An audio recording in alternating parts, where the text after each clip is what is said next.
I'd like to welcome you to this workshop. This is part, as many of you know, of an ongoing collaboration, a Franco-American collaboration, in a project called The Politics of Memory in Global Context.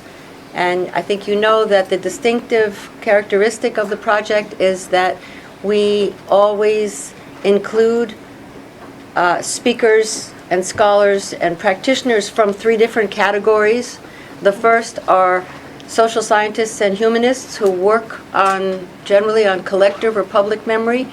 The second category are cognitive scientists, neuroscientists, and psychology, who by and large work on individual memory but also on social psychology. And the third category are curators and directors of historical and memorial museums who actually present the past in public. And by mixing our disciplines, we find that we can ask very interesting questions that we haven't always been able to answer, but that's part of the process that we're engaged in. And some of those questions have to do with the relation between individual and collective memory, between the way we remember as individuals and the way the past is remembered collectively or presented collectively. Another has to do with transgenerational memory, what happens to memory over time, is something that we're faced with at the moment, with 100 years since World War I, and next year 70 years since World War II. So what kind of a mechanism is that? Another has to do with the social processes of memory formation and change, if you like, and etc. So this set of events yesterday and today is focusing on the National September 11th Memorial Museum. We've had two main museum partners from the beginning of this project, which is now 5 years along, and that the two main museums are the Mémorial de Caen, which is the World War II museum in France, and the National 9/11 Memorial Museum. And I'd like to introduce the scholar who actually started this whole thing, and he is from Paris, and his name is, he's going to stand up, I think. His name is Denis Péchanski, all right? And yes, and Denis is a famous historian of the Second World War in France, but he's also been involved as a historian with the development of the Mémorial de Caen, of the exhibitions at this World War II museum in France. And when this project started, the 9/11 museum was in preparation. It was a long time in preparation, a decade or more, and we came into it somewhere halfway in that. And so the whole process of making this kind of museum, the constraints that the curators, political constraints and constraints of the families and the other stakeholders, as they're called, we're very much aware of those constraints, but we're also here today to talk about what kind of a museum it is, what is the relation between history and memory in the museum, what is the relation between history and commemoration, or between memory and commemoration, and to see how we can connect the 9/11 museum and its presentations to our larger themes. Last night we had our symposium at the museum. Two of its members are here today. We're fortunate to have them. I'll introduce them in a minute. It's Henri Rousso and Thomas Lutz. Today we are taking a slightly more critical and analytic view. We tried to be polite last night. I'm not sure that the museum director thought we were polite enough, but I thought we were. Actually, the director of education said that compared to other things that they've heard, it was a Valentine. So I guess it was all right. They're very, as you can imagine, it's a tough museum to present. It was a very difficult narrative to create, and they're very defensive about it, Even though I keep reminding them, it's open now. You can't really control the story any longer. But it shows you the nature of this museum. This is not like some of the other museums that you're going to hear about today. So it's great, offers us a great opportunity to discuss it. And the Director of Education, Cliff Channon, has actually been part of this project that Denis Peshonsky started. He's been a part of it from the beginning. All right, so that's the introduction. I would say, while I have your attention for a moment, that there will be 2 more already announced and a third still to be announced in this series this year. The one in January takes place at the Columbia Global Center in Paris. And because this project is run at Columbia under the Committee on Global Thought, that workshop will be called a Global Think-In, which is one of the signature programs of the Committee on Global Thought, and it's called Remembering Across Time, Psychological Studies of the 2 World Wars in Transgenerational Memory. And it's a study of how Belgians remember both World War I and World War II across generations. And that's in the 70th anniversary of the World War II event. And then in February 27th, back here at Columbia, we are going to address the extremely flammable political problem of the politics of memory in East Asia and Eastern Europe today. And so for East Asia, that is primarily World War II, and it is a very hot political topic. For Eastern Europe, it is both World War II and the communist period. So you're welcome to that. They'll be in one more workshop in April or May, which we'll announce later. So that's the name of the project. Now I want to introduce our speakers briefly, and we're delighted to have them. Chuck Strozier, is a historian and also a psychoanalyst. He's the founding director of the Center on Terrorism at John Jay at CUNY. Excuse me. And his book, which I see there, and I'm glad you brought it, which was published in 2011, called Until the Fires Stop Burning, 9/11 and New York City in the Words and Experiences of Survivors and Witnesses.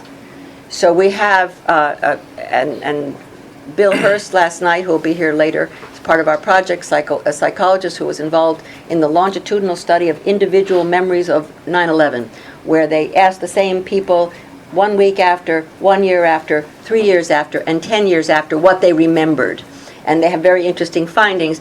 And Bill Hurst said last night at the museum that this museum really exists most affectively, emotionally, in the words and voices of witnesses. That these testimonies that you hear throughout the museum are telling the stories of 9/11. And so Chuck Strozier's book is it's a fascinating book that has the voices of the witnesses. He's done lots of other things, including, in common with some of our other panelists, worked on trauma, genocide, trauma and self, and genocide, war, and human survival. This is a very happy panel. Many of these people have spent their life working on these things. Jeff Alexander, well known to you, I think, professor of sociology at Yale, and he is the co-director of the Center for Cultural Sociology, which is a field he has largely defined, I think. Cultural sociology. He's written many books and won many prizes. And the book that he wrote that is the most germane to us, although he's also written directly on 9/11, is a book called Trauma: A Social Theory. And so the sociologist perspective then, who really can bring to us the social construction of memory, which is intermediate between the historical and the individual in many cases. And we're delighted to have him here. And then Henri Rousso, sorry I skipped you, everything's out of order. Henri Rousso is the leading French historian of contemporary history, and for a long time the director at the Institute for Contemporary History in Paris. And contemporary history in France means, in the first instance, World War II, the 20th century. The Holocaust and Vichy. And he wrote a book that all of you know. I'm sure everybody who introduces him always, that's your middle name. This is Henri, the Vichy Syndrome Rousso. And he wrote, this book has been translated into many languages. It is the defining book. It changed a lot of, it diagnosed and also affected the public memory of the Vichy period in France. And he has written a great deal about history and memory, actually the conceptual and theoretical relationship between the two, and on other things. And he's also been, in recent times, interested in other genocides and other catastrophes, including Rwanda, but also the memory in Brazil, in Latin America. or was it Chile? Brazil and Brazil. Colombia. Brazil and Colombia, sorry. And so we're very happy to have him here. His perspective is historical and also focuses primarily on, not on 9/11, but on the mid-20th century. And then Thomas Lutz, who is here, is the head of the Memorial Museum's Department of the Topography of Terror Foundation. This is the great museum of Nazi crimes in Berlin. It is, in my estimation, the best museum on the Nazi past. And it is indeed a historical museum. If you haven't visited it, it's to be recommended. Thomas has been involved in memory of the Nazi past for a very long time. Before the museum and since the museum, he's also founded co-founded a new international committee which is called the International Committee of Memorial Museums in Remembrance of the Victims of Public Crimes. So these are public crimes of all kinds, and not simply of state crimes, but he's also been involved in the international Holocaust remembrance activities, and is very concerned, as you'll hear, with both the history and memory, but also with the education aspects of museums. So he is a curator who pays attention both to history and memory and to education. And this is Daphna Shohamy, and Daphna is a professor in the Department of Psychology here at Columbia,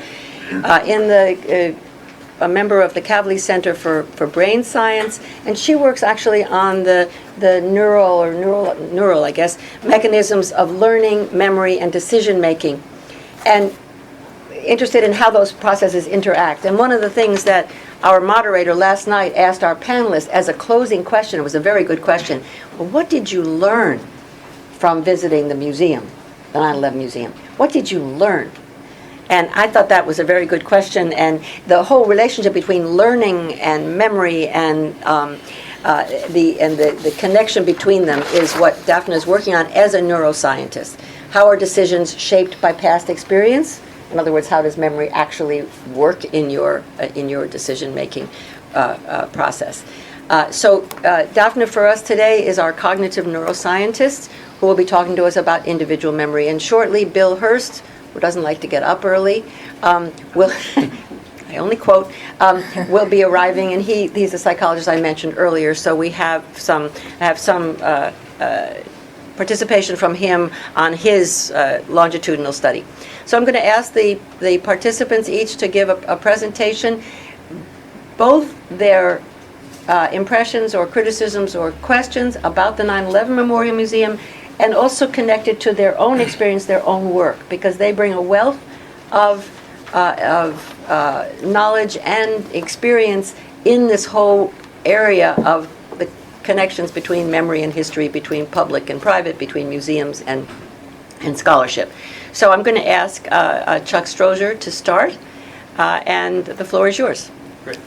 And take the mic, please. Well, so that I don't end up turning my back to everybody over here, maybe I'll stand up if that's okay. Thank you, Carol. It's an honor to be here. And as she said, those of us who talk a lot about death, my wife says, how do I live with somebody who talks about death every day? And the book she mentioned is one that reflects my interviewing. I went into the field the first Monday after 9/11. My therapy office is down in the village, so I was there. And then after I founded my terrorism center at John Jay, for many years I had people who had worked on the pile who were my students and wanted to try to learn about terrorism. And I also eventually figured out that John Jay, about 15 to 20% of the firemen who died had been students at John Jay in the 90s, and I began to realize that they had some of them been my students. And so my experience of it preceded, was intense during it and immediately after, and then has lingered for many years since. But it also kept me, for the last 13 years, kept me very much at the center of kind of what was happening with 9/11, my own thinking as I wrote my book, but also talking to families and talking to individuals. And so, of course, that became a question of memory rather than what began as direct experience became a question of memory that I increasingly tried to make some sense of. So let's begin with some comments on the confusing world of remembering 9/11. And I want to sort of weave together thoughts on both the memorial and the museum, because I think they're one piece in a sense. They certainly are in one place on 116 acres of ground zero. And they reveal the anxiety of the post 9/11 era. It's generally true that in our memorials and museums, we talk to ourselves about our national values and priorities. With September 11th, the myth of American unity gives way to strife and shame. The dream of historical clarity wakes to abstractions and ambiguities. Consider the memorialization at ground zero. It's not at all clear if the waterfalls, the central architectural features of the site, can be supported financially in future decades. The memorial cost about $700 million to build, and its annual maintenance runs between 20 and 70 million, and it's striking that one doesn't know exactly how much the maintenance is. But just for the sake of argument, if we split the difference at $45 million for annual maintenance, the Ground Zero Memorial will be the most expensive in the United States. This includes running the museum, of course. So how will the memorial, the New York City Memorial, the private organization, how is it going to raise the money? Appeals to Congress have generally been stalled. I don't think the election yesterday is going to help much. There certainly has been a lot of talk about turning it over to the Park Service. The costs for that sum, which, as I say, splitting the difference, maybe not the highest cost, would represent almost half the cost of running the National Mall or Glacial National Park, and 3 Gettysburgs, with $7 million left over. So what if there's another attack somewhere? What if there's a dirty bomb in Chicago? Will there be the collective will to keep supporting the flow of that virtually meaningless mountain of water at ground zero? For most of the first decade after September 11th, survivors and family groups assumed a major responsibility for keeping alive the memory of the disaster. As I said, many of whom I worked with. Surviving firefighters and families of those who died that day played an unusually active role in shaping the way in which September 11th was understood by the public. A handful of widows, the Jersey Girls, pressured President Bush in late 2002 to create the September 11th Commission and to force Henry Kissinger to resign as its first chair. I don't know if you remember that dramatic tale. The Jersey Girls came in, they were all widows, and they asked him politely if he could provide his client list, which of course included a lot of bin Ladens. The teacup shook and he resigned the next day. He resigned in favor of Thomas Keane and Lee Hamilton, who did a really wonderful job with the commission. Survivor and family groups then came together in 2003 to preserve the footprints of the towers as sacred ground. Larry Silverstein and the Port Authority hoped to build on them quickly to forestall any thought of a memorial there. On other fronts, there was a rush to memorialize September 11th that involved people and forces often well beyond survivors and family groups. It all moved at a disquieting pace, especially given the unsettled nature of public opinion about the legacy of September 11th. The Pentagon Memorial was dedicated in 2008, and Shanksville and New York City memorials were dedicated in 2011 on the 10th anniversary of the attacks. This urgent pace, I want to put it in historical perspective, this urgent pace of memorialization sets our time apart from previous eras of American history. George Washington was dead 85 years before his monument was completed on the Mall in 1884. It took nearly a century of evolving memorials, fundraising, tree plantings, and other on-site activities for Gettysburg to become the park that we know today. The World War II Memorial on the National Mall was dedicated in 2004, almost 6 decades from the end of the war. And elsewhere in the world, the Genbaku Dome in Hiroshima stood for 21 years, crumbling at ground zero before the city determined in 1966 to make it the A-bomb memorial and reinforce and preserve and tellingly leaving the bricks around the reinforced building to dissolve over the centuries. The Vietnam Veterans Memorial began a new tradition in American experience of memorialization. It was a mere 7 years after the fall of Saigon in 1975 that a memorial dedicated only 5 years after, before the Vietnam Memorial was built. Oklahoma City followed suit with a memorial dedicated only 5 years after the bombing in 1995. So there's a sort of, along with everything else in modern life, there's an intensification and an urgency to get right to the memorial. Such a rush is intrinsically bound to our media-saturated culture, a time in which the events of the day or a life are meticulously scrutinized, recorded, and shared.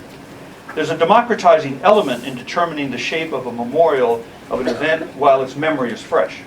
Such a process invites broad participation. At the same time, memorialization close to the event itself forces a closure of debate with the urgent need to design, build, inscribe, and dedicate something, almost anything, as though we might forget if we wait a moment longer. Alternative memorial concepts are written out of the story as the official memorial rises. Now, all kinds of other choices for remembering and honoring 9/11 emerged in the immediate wake of the disaster. Artifacts from the period abound, though mostly out of sight, in St. Paul's Chapel and the temporary fence at Shanksville Press crater, and stored in the State Museum of New York at Albany, where actually most of the artifacts from New York were shipped because they had the space up in Albany in the museum. Jonathan Hyman, a committed photographer, took some 15,000 images throughout the United States of the sides of barns. There's a wonderful collection that actually is in the Smithsonian, of the sides of barns with flags painted on them, and of rugged men with Harleys with the towers tattooed on their backs. Those are my favorite pictures, actually. Even the lovely piece of steel that stood majestically on the pile for weeks after 9/11 could have been the centerpiece of memorial, my personal choice. Instead, it was broken up shortly after the disaster. But the most amazing 9/11 memorials were by far the Union Square many shrines placed by family members of lost loved ones. These moving memorials embodied the way we put death in middle knowledge, for the shrines contained the picture of the loved one represented by the hope that he or she was still alive above a lighted candle that acknowledged the death. It's a complete contradiction. And yet that's where we put death. These unique and totally spontaneous memorials, they erupted almost the day after 9/11 all over Union Square. I don't know if you saw them, they were absolutely magnificent.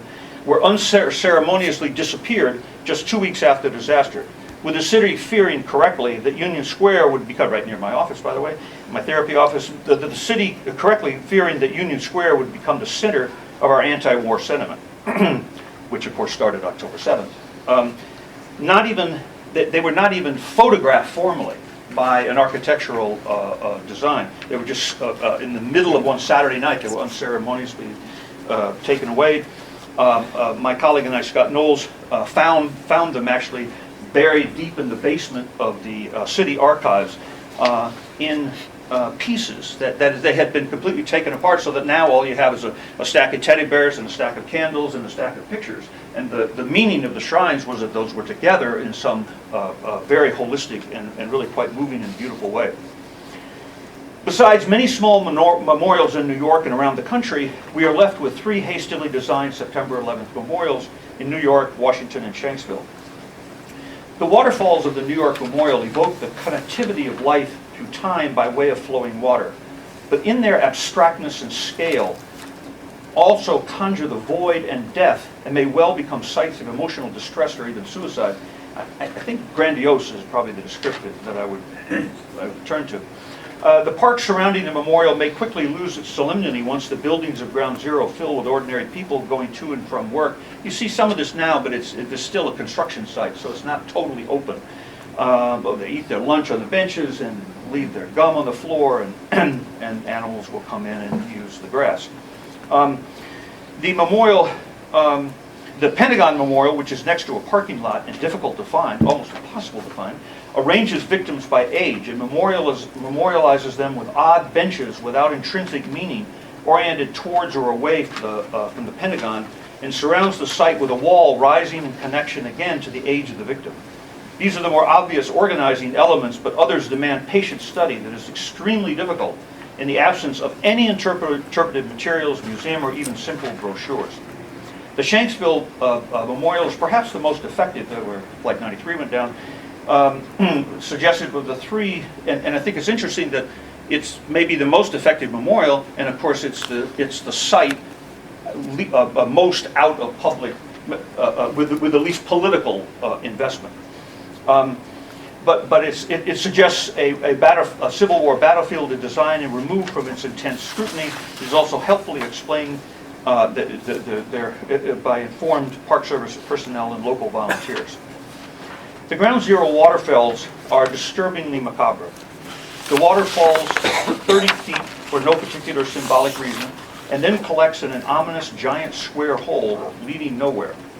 The two footprints are exactly alike, a redundancy that reflects the towers but evokes no real significance as a memorial.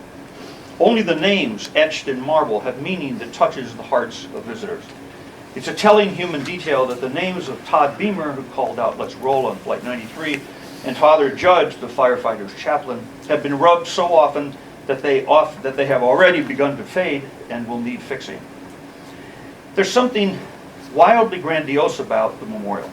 It's gigantic and remote.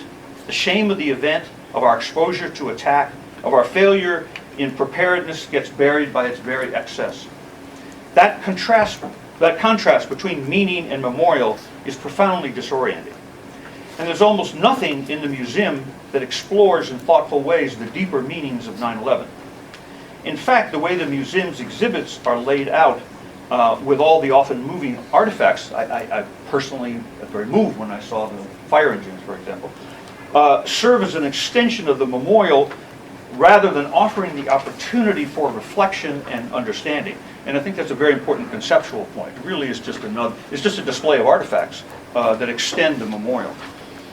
What little exists as interpretation is mere narration, which, as historians know, is a tricky way of avoiding taking a stance. And even that's very limited. Contrast that with a wonderful and amazing museum in the Peace Park in Hiroshima. There you find the moving, and I was there a few years ago actually on a panel with a guy who was interviewing surviving Hibakusha. So we were comparing survivors of Hiroshima with survivors of 9/11. It was a very moving conversation. In the Peace Park, you find in the museum, in the Peace Park, you find many moving artifacts, a watch where the hands are stopped at 8:15, a child's burnt toy, etc. But you also find a long and detailed history that confronts Japanese militarism in the 1930s. Can you imagine such a discussion at ground zero of our politics and international stance in the 1990s? So we're currently in the middle of an inevitably uneasy, sometimes awkward transition in historical memories from survivor and family groups claiming priority over the meaning of how we will think about 9/11 to the central role of museum curators, historians, and other academics, and of course the concerns of business people. There's a lot of money to be made in those who visit the memorials.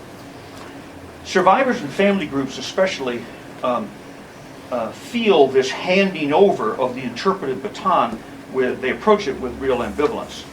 They will inevitably continue to play an important role, but the responsibility for shaping the meaning of September 11th into the next century and beyond really has now passed. The baton has been passed. I think the symbolic moment of transition was the 10th anniversary, which is why there was such intense need to get it open when it really was ready to open, and to represent. I talked to a lot of family groups, family members, and they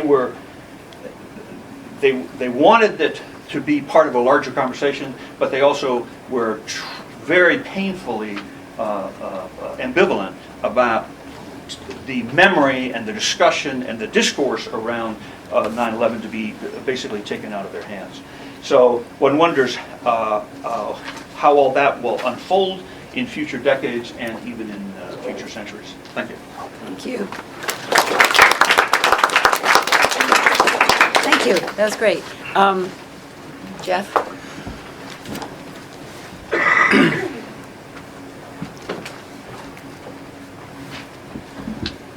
Okay, turn this on. I think it's on. Is it green? Yes. So you can hear me? Yes. Good, good. T.S. Eliot Close to the mic, though. said that the only way of expressing emotion in the form of art is finding an objective correlate. A set of objects, a situation, a chain of events, such that when the external facts, which must terminate in sensory experience, are given, the emotion is immediately evoked. What we see in here in the 9/11 memorial Museum is such an objective correlate. Louder. I'm not sure it's on. I think I need a different All mic. right, let's try this Yeah. one. Try this one. Take your loud voice. See, test it Is first. that's different? Is that better? right? Yeah. Okay, thank you. Did you get the part about the objective correlate? Okay. I tell you, I guess it's going to be a quiz. What we see and hear in the 9/11 Memorial Museum. Is this on? Is it on? Yes. You just have to Okay. talk right into it, I'm trying to, okay? but I'm trying to talk to you too. It's an objective correlate. It's an aesthetic creation that vividly creates the fundaments of tragedy that Nietzsche evokes in The Birth of Tragedy, namely Dionysian destruction, terrible depth beneath the sphere of Apollonian surfaces, images, and beauty. What are the emotions and meanings this aesthetic creation evokes? They are deep and searing, at once material and religious, and reach into the heart of idealization about what it means to be an American, a human community, and even a human being. But they do not, in the end, add up to a higher universalizing moral message, which would mean becoming a tragedy, not in Nietzsche's, but in Aristotle's sense. A narrative that not only has a beginning, but a middle and an end. A story of magnitude and gravity that is a completed action, that has a strong plot that produces catharsis and cognitive growth and moral learning as a result. The Memorial Museum is, in aesthetic terms, a kind of apocalyptic sublime. It shows how it allows viewers to experience the immediate first time of the event. As the drama unfolded, American viewers witnessed objective destruction and experienced fears of personal annihilation and of the center giving way. The memorial communicates unimaginable destruction of giant buildings and the vicarious experience of mutilation and violent death, which were palpable, shocking, and debilitating. Western viewers identified with those who were attacked as the viewers do in the museum. They experienced the injuries as if they were attacks on their own buildings, bodies, and minds. That the jaws of destruction had opened and the final days were at hand were powerful experiences in the aftermath, in the immediate aftermath of the terror. Images of just punishment, of hell and damnation are deep and recurrent themes in the Western imagination, and images of the New York City crash site were framed by aesthetic archetypes of apocalypse, what I've called the apocalyptic sublime, that recalled the late medieval paintings of Hieronymus Bosch. Dust blotted out the sun, day turned to night, people caught on fire, suffocated, jumped to their deaths.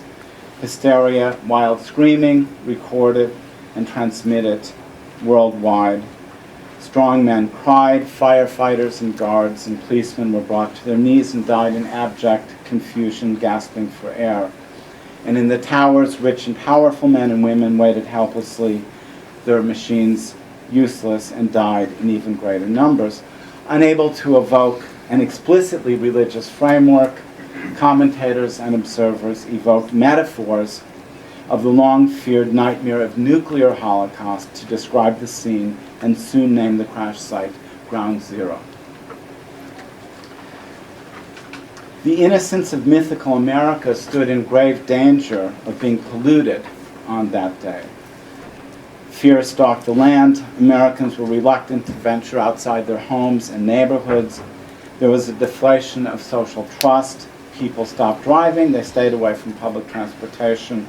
and failed to show up for work, the stock market dipped sharply, and deposits were withdrawn from banks. Tourism evaporated, and pleasure traveling disappeared. These early American reactions projected worldwide as denouement to the initial performative act of terror provided some foreign audiences, including radical Islamic ones, with evidence that the terrorist activity had succeeded in its aims. But the terrorist pollution and destruction of American core symbols produced a counter-performance, you might say, which was a one-sided idealization of everything American in turn. This idealization began almost immediately, became stronger in the hours and days after the event, and worked itself out on many levels of American life. It allowed the nightmare story of terrorist destruction to be retold by critics, commentators, and reporters, by victims, helpers, and sideline observers, by political, social, and intellectual leaders who were once and future directors of American actions on the world stage. For themselves and for their audiences, these groups recast the humbling and fearful destruction of America as an ennobling narrative, one that revealed the strength of the ideal American core. The existence of this inner spiritual core was asserted in a matter-of-fact way, as if it had nothing to do with metaphysics or metaphor, but was a matter of natural truth. The fire is still burning, but from it has emerged a stronger spirit, remarked New York City Mayor Rudy Giuliani. So the ideal inner core of America was still intact. Indeed, as a result of the effort at destruction, the core had actually grown stronger than ever. Rather than being threatened or destroyed, the social center was being reconstituted as an ideal, not as a material thing. Because the center of society exists only in the imagination, in the nation's soul, as it were, it could be rematerialized in the midst of complete material destruction.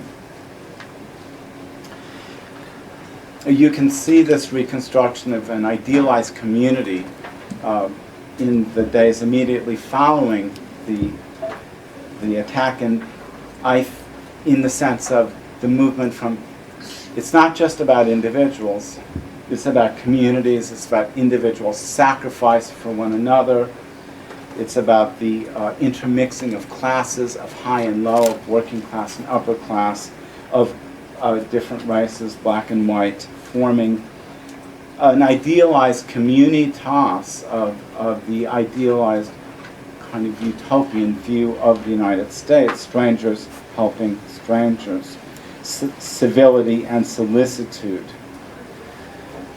This idealizing emotional and moral framework spread from the individual to the collectivity, from the family to the business community, from the city of New York to the American nation, and from the fate of the American nation to Western civilization itself.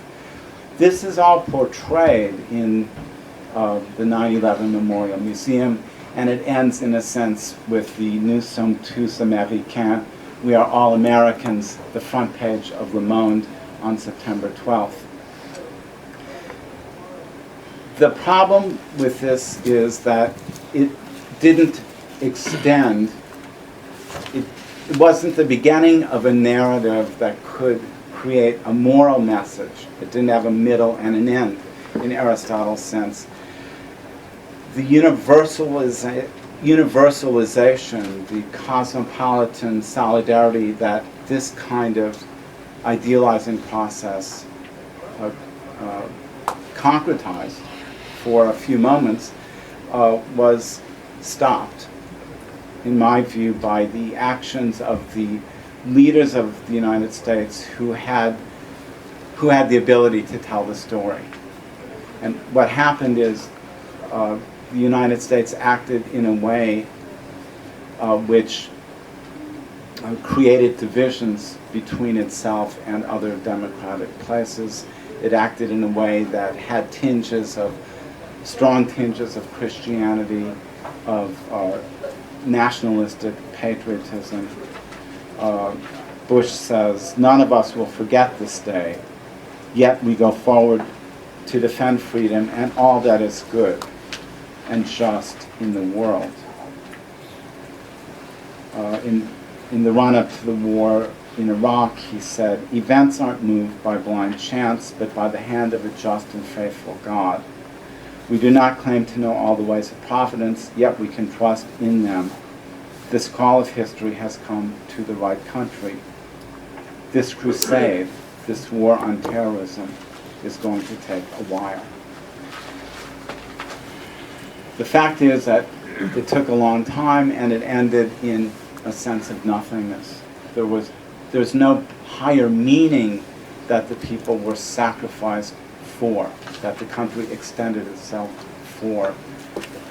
So there's no way to connect this Nietzschean experience of destruction to a moral ideal.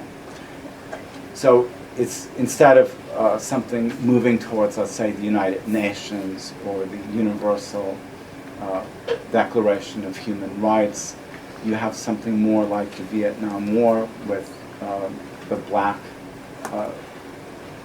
memorialization in the mall.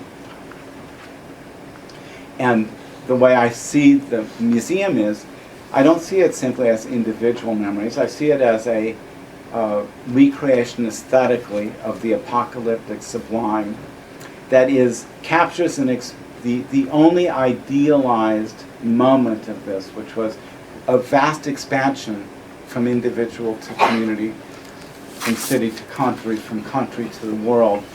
But that moment couldn't be carried forward. So the museum, in a sense, teaches nothing. It has no moral meaning or significance that can carry into the future or that can contribute to the moral imagination of the world. The museum doesn't, because society doesn't have that. Nothing was learned or contributed to in the long run by the American reaction to that event. So the museum's limitations are a clear reflection of the limitations of history at that time and up until this day. Thank you. Thank you very much. Okay.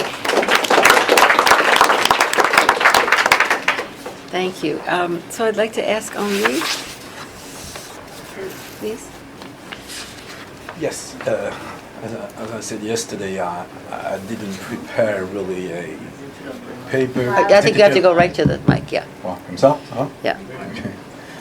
So I'll still be in the idea of a reaction of my first impressions, because I saw for the first time the museum 2 days ago. So I'm still questioning myself, what I saw, what I felt, what I learned. This is a very important question. So I will say in just a few words what I felt. Of course, I was moved like any visitor. I was in a kind of empathy. I was surprised by all these artifacts I saw. So the question of to be moved, to be close to the victims is absolutely an immediate experience you do, even as soon as you enter into this museum.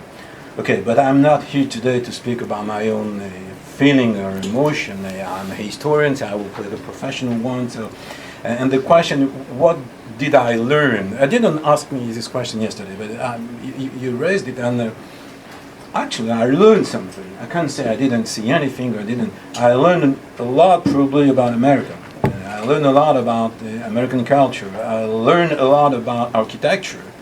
I learned a lot about the Twin Towers. The question is, what is the status in this museum of history? This is one of the questions I want to raise yesterday.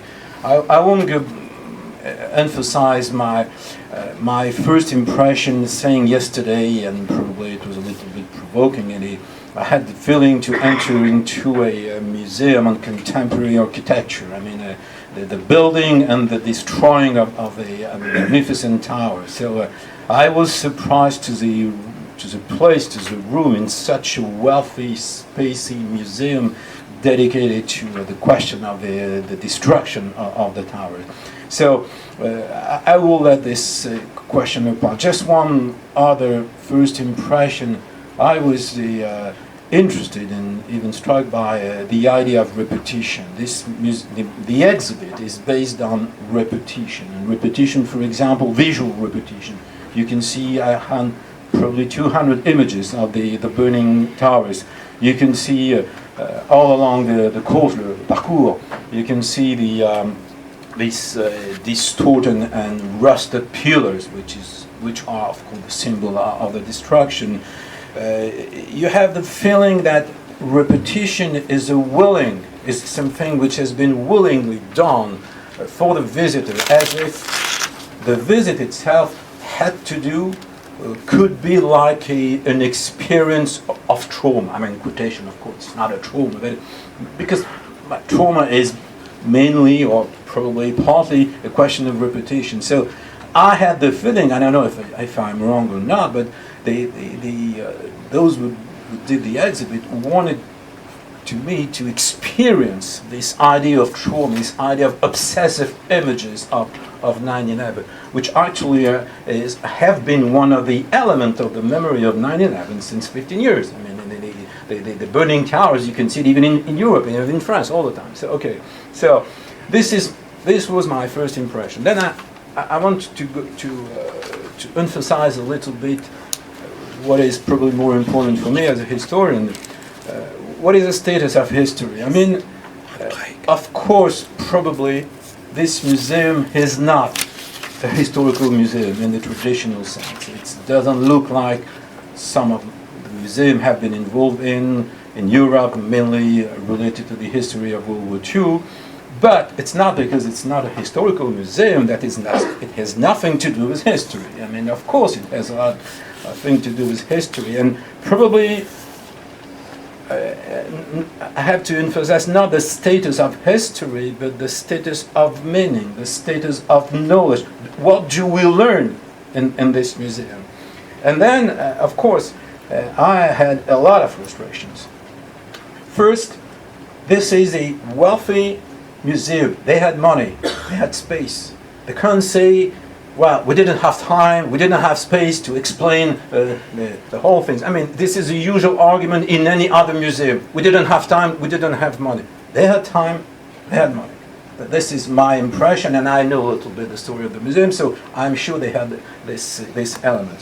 So they had an opportunity not to transform the whole thing, which is more merely a memorial than a museum, into something only for historians, of course, but at least to dedicate in this specific part of the museum, which is called the historical exhibition, to develop a little bit things. And when you enter this section, the change is absolutely obvious.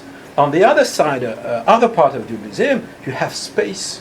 You can walk, you can stop, you have time to see the artifact, to see the walls, to see images.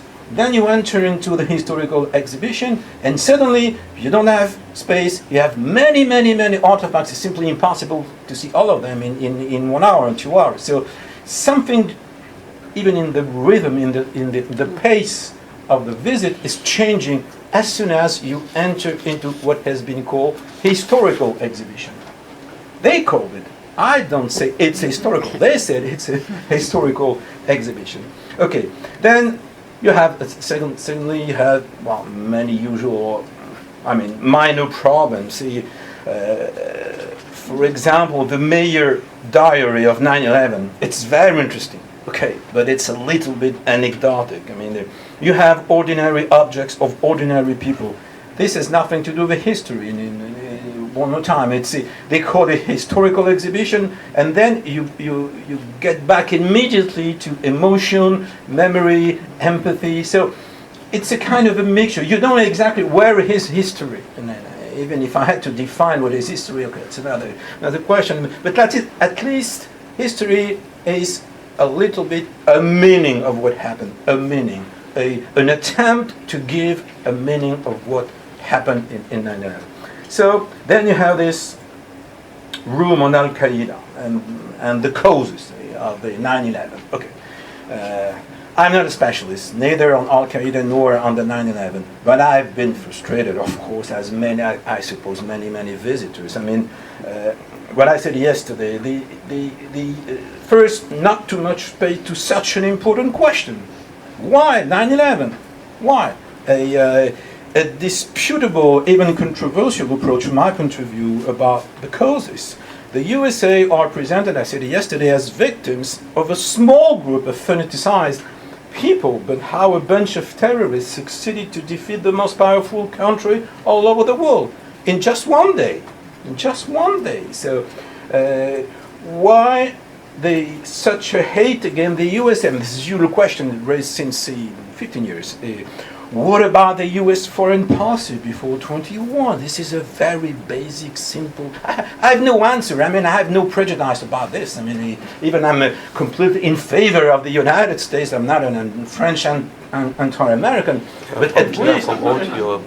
Huh? You are from old Yeah, Europe. I'm from the old Europe, you know.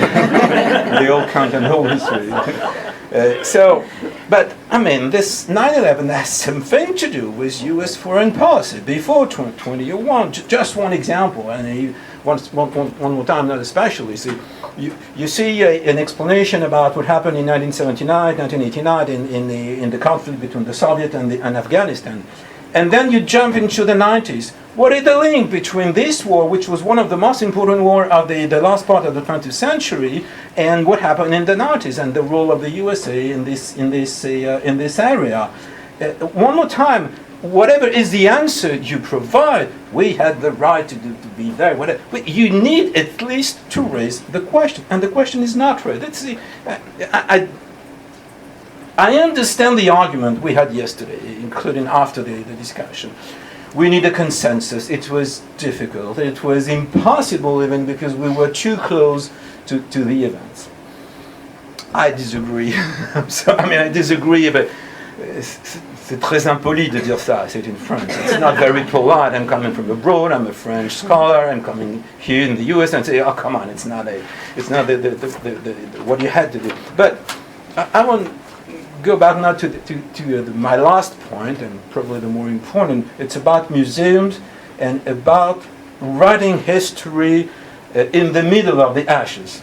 This is not the first time in history that people had to cope with the past or with a catastrophe, a historical catastrophe, just after the event, in the middle of the ashes. It's a very traditional problem for historians. It began probably, I have no time to explain it, with the French Revolution. I just will take some example from World War I and World War II.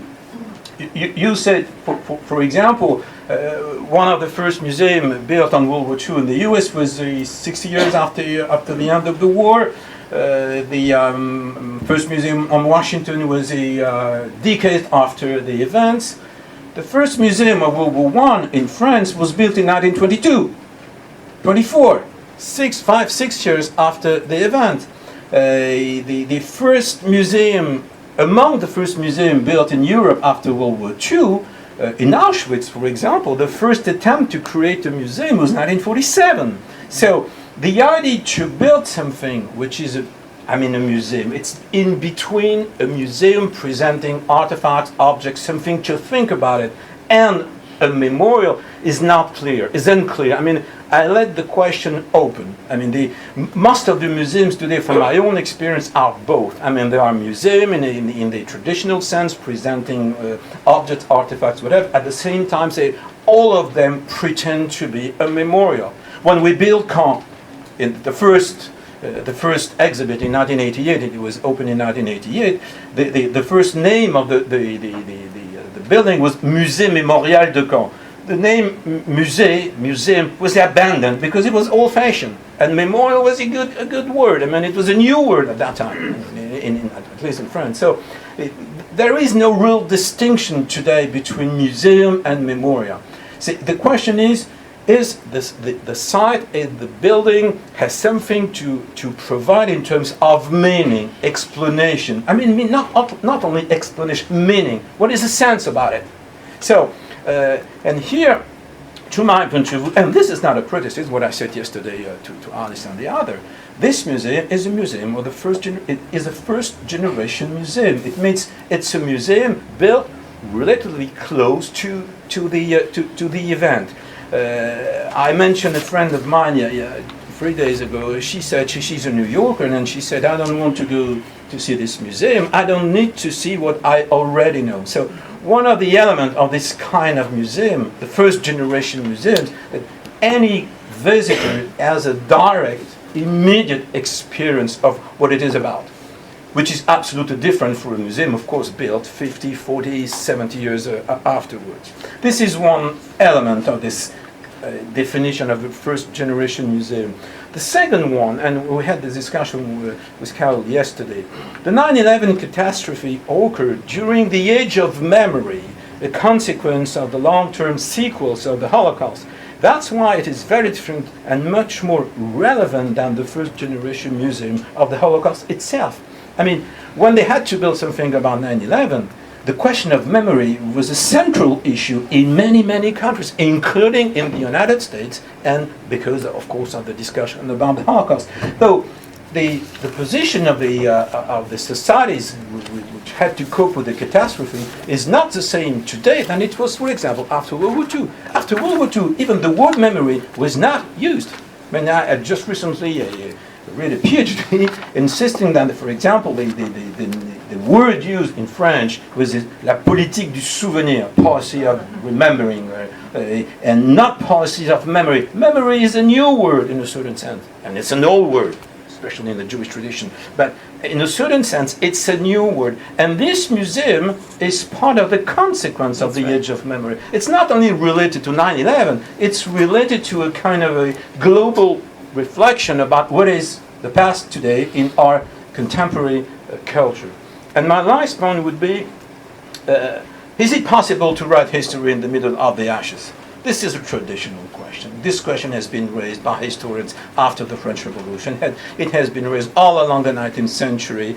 And my answer, and it's not very original, it's not possible, but it's necessary. So, en français on dit la nécessité fait loi. I don't know how to translate it in English, but as soon as it's necessary, you have to do it. And to my point of view, this museum has a responsibility because it's because of the importance of this of the place, because the money involved in it, because the number of visitors, including most of them are coming from outside New York, and even there are a large part which are who are foreigners.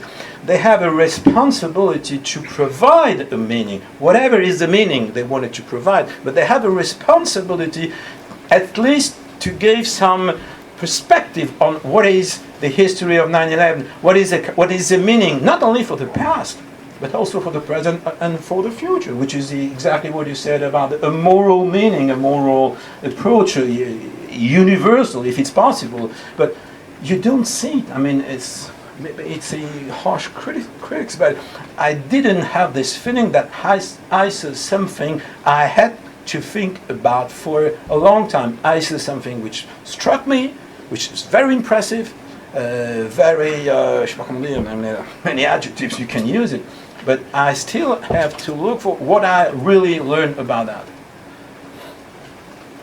Thank you. Thank you very much.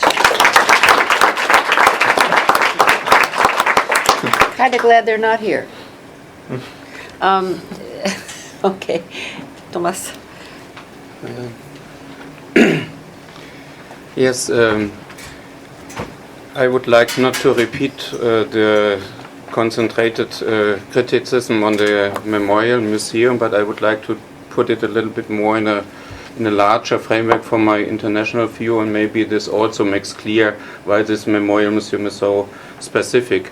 So first of all, that's a memorial museum, so you have one institution with two terms, a memorial and a museum, and normally these are two different things.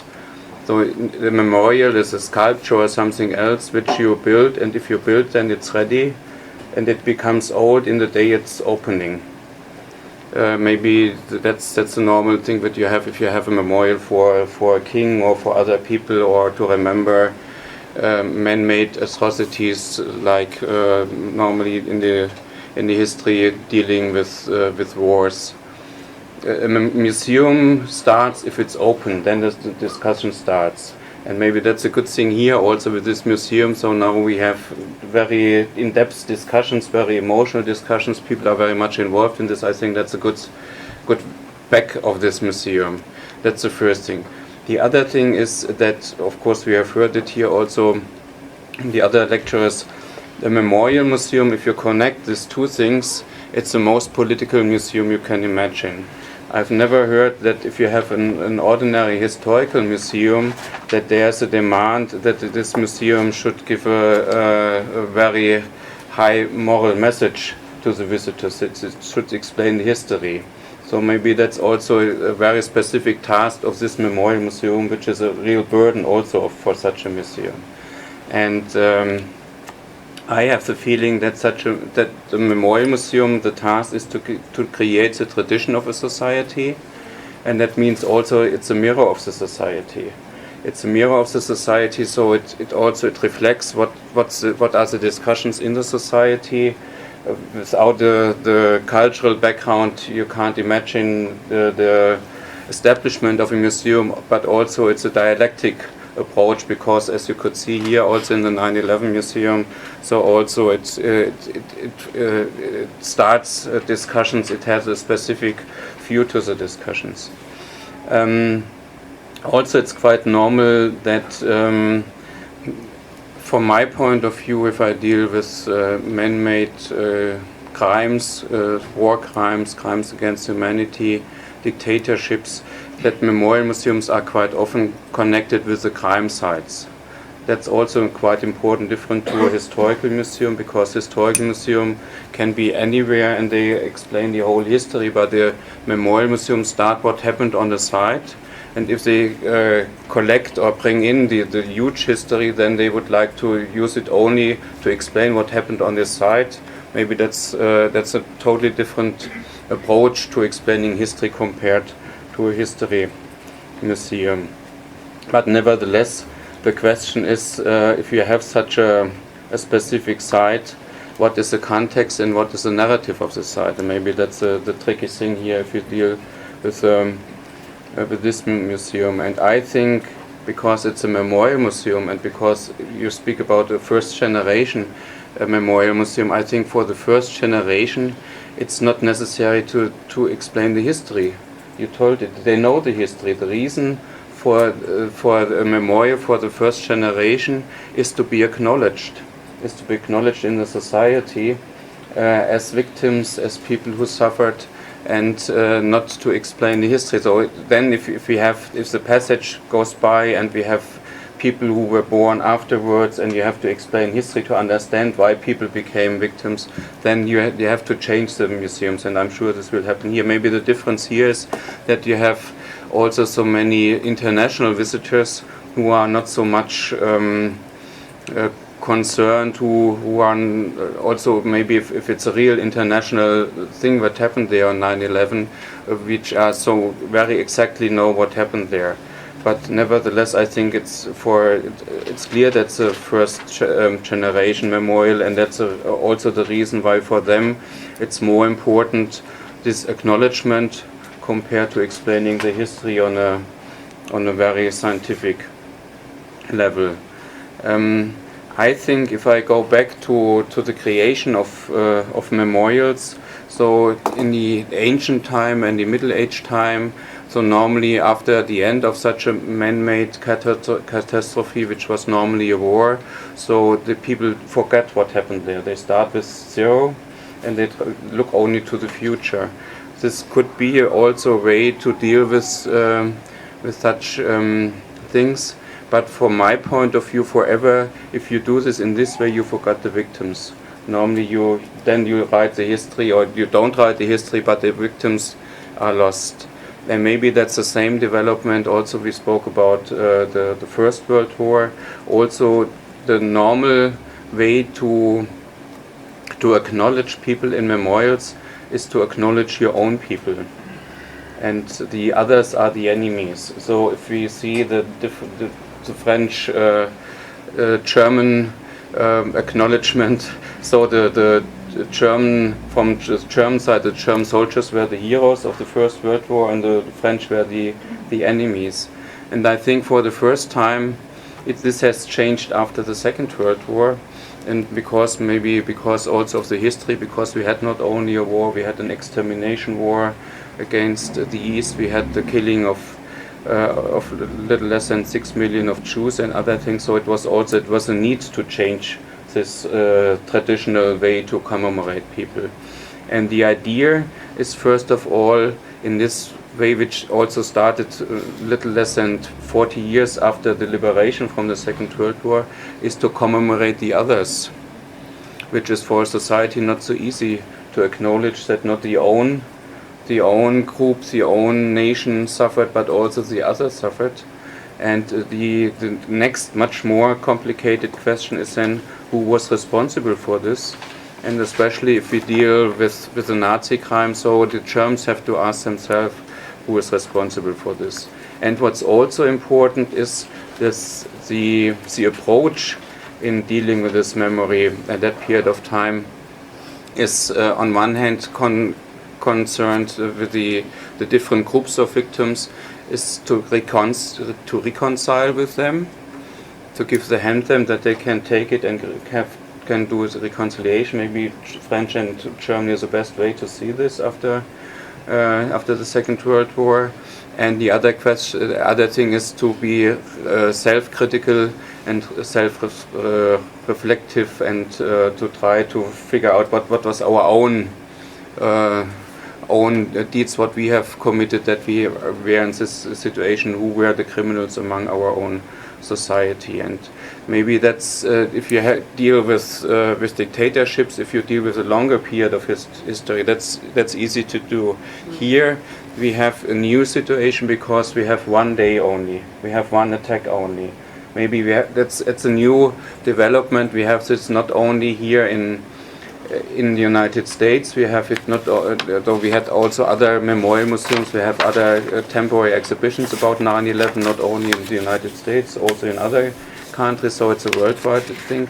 And we had some other terrorist attacks who people tried to start to create memorials and museums, like in Utøya, in Norway, where maybe most of you know that one people with a right-wing extremist background first of all made a bomb attack in the area of the government, and then went to a little island where youngsters of the Social Democratic Party gathered and killed more than 70 of them.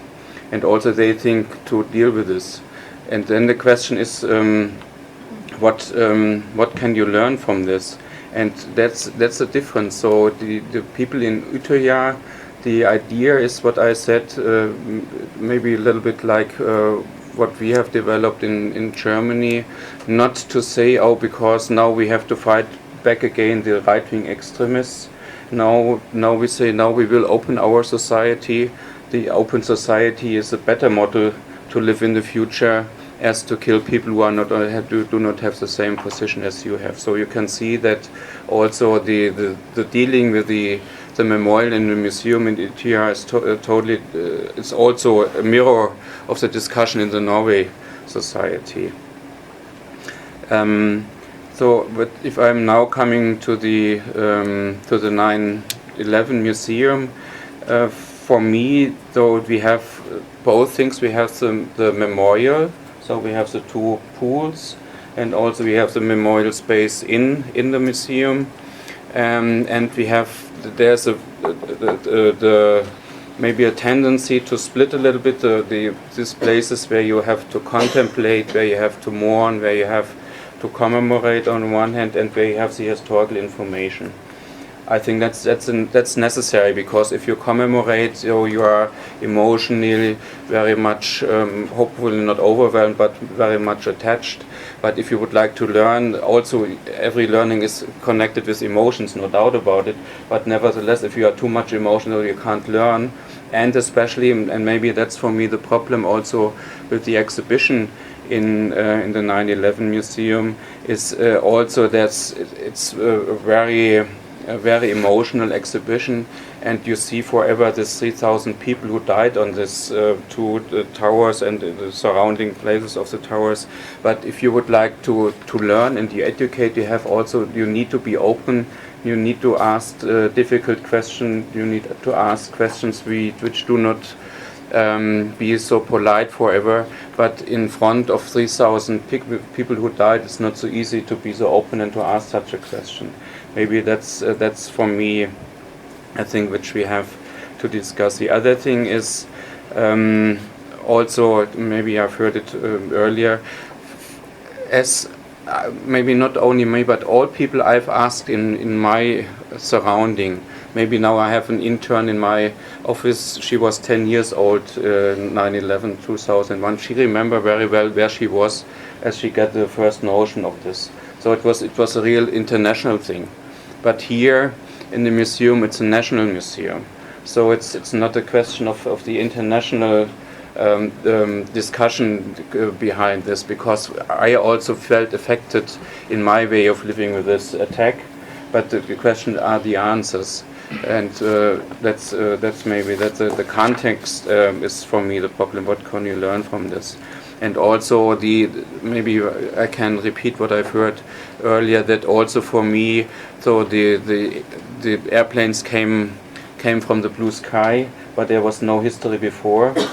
And there was no and also maybe if you look very exactly, you could see also some answers. You could see soldiers in Afghanistan who refer to the 9/11 museum and other things, and I think maybe that are some problematic answers to such an event. And also you should be careful, because these people who died there, on the one hand, were innocent people. On the other hand, there were people from many nations, not only from the United States, and you should be careful not to use them for the second time as objects, now as objects of your own policy. And I think if you put these two things together, the memorial and the museum, that's forever, not only here, it's also for us, it's forever a tricky thing, but there you should be much more careful not to have a clear answer, but to have to raise questions and to have a multi-perspective approach to this. And I miss this at least at the end. Maybe there could be several ways to respond to this. Then there's only, maybe we are lost a little bit. We know how the United States government answers to this, but maybe that's not enough to really to understand this.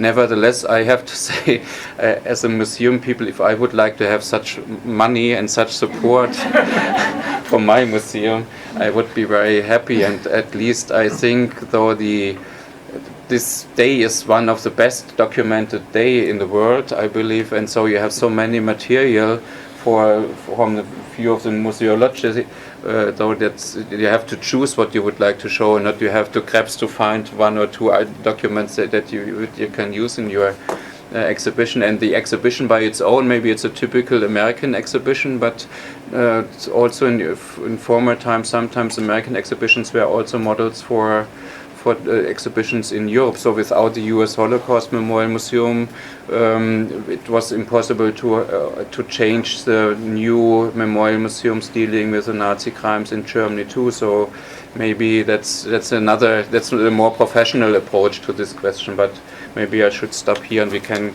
continue with this in the discussion. Thank you for listening to me, and especially for my lousy English. Thank you. Thank you. Daphna, take the mic. Hi, can you hear me in the back? Yeah, okay, great. I first just want to say thank you for including someone like me in this discussion. I'm here as a neuroscientist, a cognitive neuroscientist. My work in my lab aims to understand how memories are built in the brain, in the human brain, and what we can understand from the mechanisms of how memories are built to link to how memories are used to guide our behavior. So we treat memory in a much less literary sense of an animal needing to remember where to find food. And we think that that's sort of the fundamental aspect, the fundamental challenge is to understand how those memories are laid down.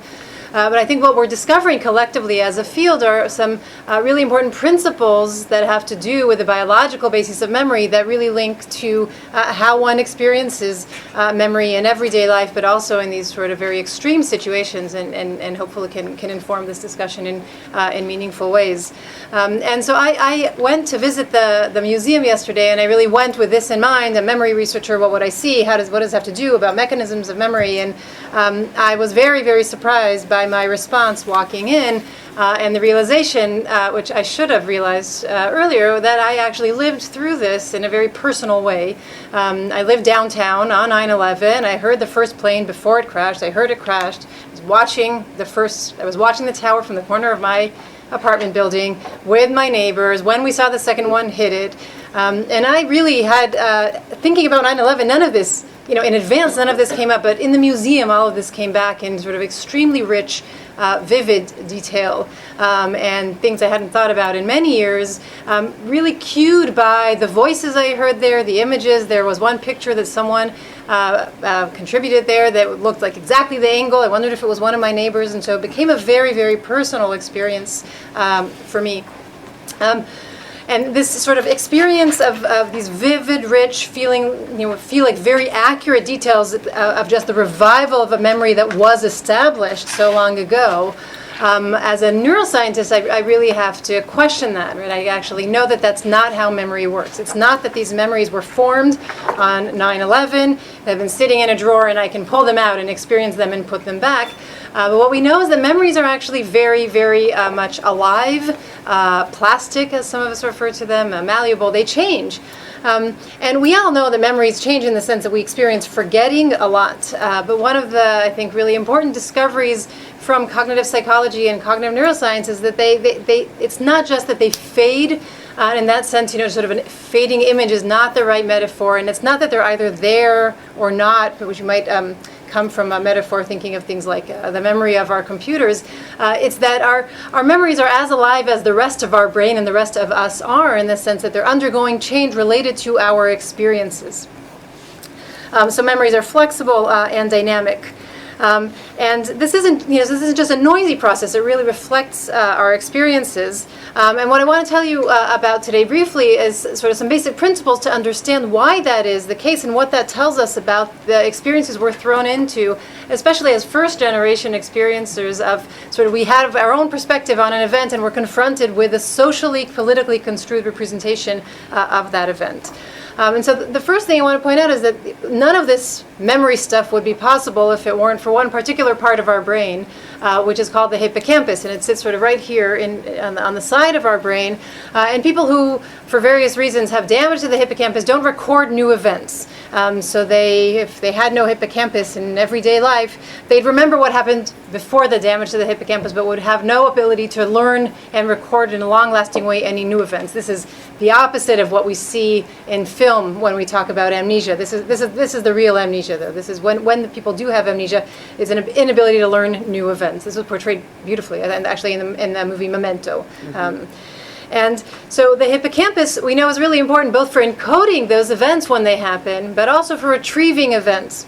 And this creates a very interesting trade-off and kind of a challenge, which I think we all experience in these moments, which is when does the hippocampus know whether to encode or whether to retrieve? Right, so a lot of people who are really down in hippocampal cell types and how they work think that what happens is really the hippocampus is fluctuating between retrieval, bringing back a memory, and laying down a new one, and going back and forth between those situations. One example of how this might play out in sort of as just personal insight into how these memories are built has to do with the fact that in order to retrieve a memory, of course, we don't, all we need is a bit of information, right? So if I ask you where you had breakfast this morning, or how about I ask you what you had for breakfast this morning, right? So regardless of what you had, when you bring up the necessary memory for that, you're bringing up much more than the answer to what you had for memory. In all likelihood, you know where you were, who you were with, what you were feeling. So a lot of emotional, contextual, just using context as a grab bag here, all these aspects of the episode, of that moment in time, are embedded in the memory such a way that when part of it is cued, the rest of it comes back. So I was thinking about this a lot yesterday because there were all these artifacts and bits of information which for someone like me who has personal memories really sort of brings back all of this extra information. But it's not just that it brings back in sort of vivid detail this information, but our hippocampus is also constantly comparing, is this a new event or is this the exact same thing I saw? If I see Carol in one context that's different from where I saw her last time, my brain can sort of say, I know that person, this wasn't where I saw her. And by doing that sort of retrieval of the full memory, combined with a recognition that it's discrepant from what I'm having at the current moment, what the hippocampus then does is sort of re-encode all of that together. And it's this re-encoding that really keeps the memories alive, because it means that every time we retrieve a memory, the context in which it's retrieved becomes linked with it, so that there's sort of this very dynamic, constantly changing network of associations in our memory. The more we retrieve a memory, the more this is likely to happen. And you can imagine that this is very useful in many situations. We think that one of the key things this is useful for is integration of memories. So it really allows our past experiences to be updated and linked to our present experiences. You can also imagine that this is problematic, right? I might feel like I saw Carol in a place where I actually saw Henri, because in my mind they're linked, and we know this actually happens, right? So these links can be very confusing because we're forming links in this associative kind of network between things that weren't really linked in the real world. They're only linked in our memory through these kind of intervening, overlapping common events. I just like to point out here, as a neuroscientist, we really don't think about whether something's necessarily good or bad. Is this a good mechanism or a bad mechanism?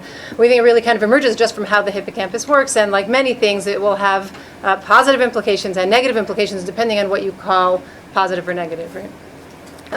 So I think this kind of integration of memories is really crucial for the kind of things we're talking about here in terms of what it is that a person brings with expectations or their own opinions, political or otherwise, to these sort of very emotionally rich exhibits, and how that new information now can bring back old memories, bring back notions, but also become integrated with them.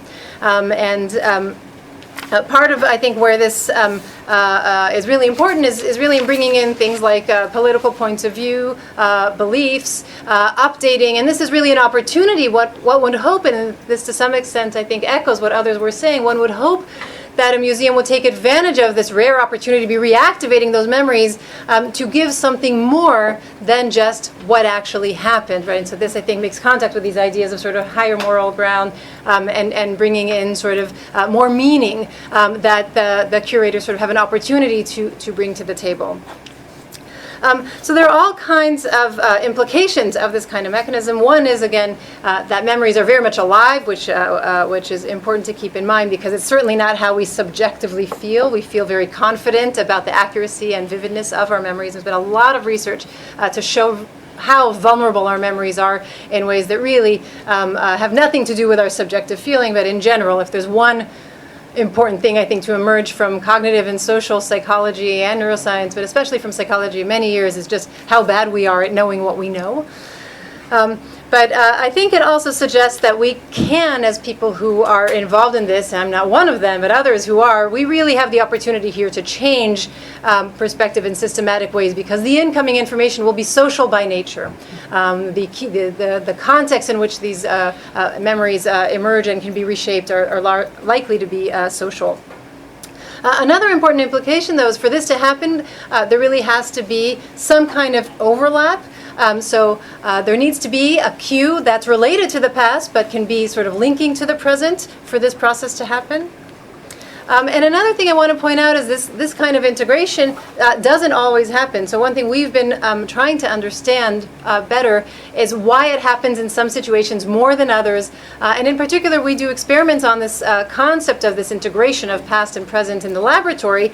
And we do this on Columbia undergraduates, and while we scan their brains, and we find that there's really a range in terms of how likely people are to engage in this process, even among the healthy brain. And so I think that's really, for us, an important challenge to understand what explains that variability. And it seems to be unrelated to the ability to recall a memory accurately.